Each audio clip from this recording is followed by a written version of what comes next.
नमस्कार मेरे दोस्तों, मैं गुलशन आप सभी का स्वागत करती हूँ। दोस्तों, आपने अक्सर कोर्ट में या फिल्म में या फिर अपने निजी लाइफ में भी लॉयर और एडवोकेट नाम सुना होगा।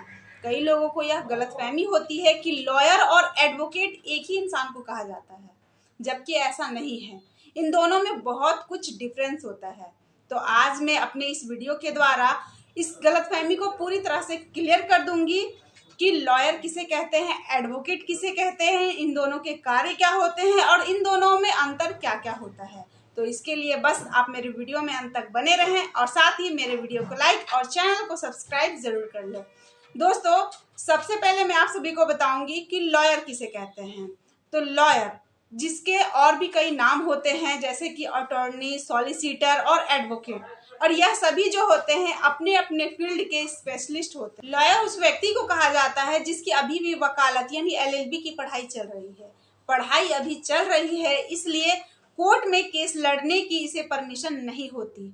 हालांकि यह जरूरी नहीं है कि किसी को लीगल एडवाइस देने के लिए एडवोकेट होना ही जरूरी है। आप एज अ लॉयर किसी भी व्यक्ति को लीगल एडवाइस दे सकते हैं, बस उसके बिहाफ में आप केस नहीं लड़ सकते। कुछ लॉयर लोग ऐसे होते हैं जो अपने स्टूडेंट लाइफ में ही कोर्ट ज्वाइन करके किसी वकील के साथ रहकर सीखना शुरू कर देते हैं, और वहीं कुछ लोग ऐसे होते हैं जो अपनी पढ़ाई पूरी करने के बाद ही कोर्ट ज्वाइन करते हैं और वकील के साथ रहकर वह सीखना शुरू करते हैं। अब मैं आप सभी को बताऊंगी कि एडवोकेट किसे कहते हैं। एडवोकेट, जिसे हिंदी में वकील कहते हैं, एडवोकेट उस व्यक्ति को कहा जाता है जिसने अपनी स्टूडेंट लाइफ खत्म कर ली है, यानी उसने लॉ की पढ़ाई पूरी कर ली है। एडवोकेट को और भी कई नामों से जाना जाता है, जैसे स्कॉटिश और दक्षिण अफ्रीका में इसे बैरिस्टर कहते हैं। बैरिस्टर से आप सभी को याद आया होगा, हमारे बापू यानी महात्मा गांधी जी भी तो दक्षिण अफ्रीका से बैरिस्टर बनकर लौटे थे। एक लॉयर एडवोकेट हो यह जरूरी नहीं होता, लेकिन एक एडवोकेट जो है वह लॉयर हो सकता है।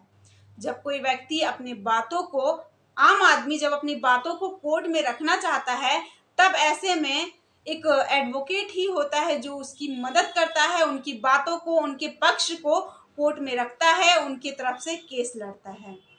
एडवोकेट बनने के लिए बार काउंसिल में रजिस्ट्रेशन कराना पड़ता है और साथ ही बार की परीक्षा जो है वह पास करनी होती है, तभी जाकर एडवोकेट बन सकते हैं।